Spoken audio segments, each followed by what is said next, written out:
استاد سلامت باشین. دیم سوال دارم در مسئله رمضان. زنی شیرته که در رمضان انشاءالله فرزند 2 ماه میشه و روزه بگیره. اداری مسئله شما چی میگین؟ چیکار کنه خوب ما داره؟ در شکمش یا در دستش؟ در دستش 2 ماه میشه.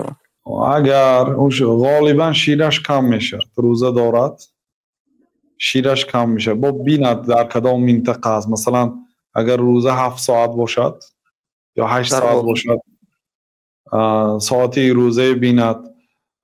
ایامی قدر حال هوا گرم است، حالی آخری زمستان ابتدای فصل بهار میشد. یعنی اگر گرسنه نماند هر روز داشته بیند.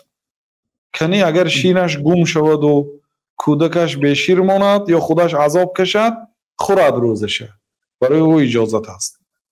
اگر رفت و تمام نیست دارد.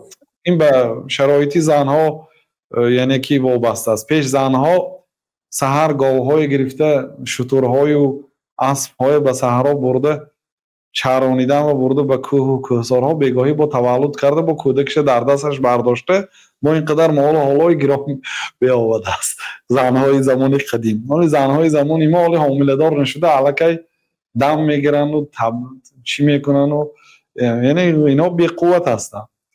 یعنی یه بار سنجد این به حالت هر یک زنک یعنی علاهیده گفته میشه.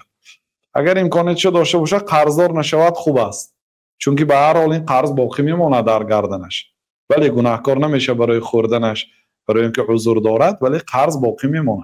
سلامت باشید. رحمت کلام شما خوش. سلامت باشه.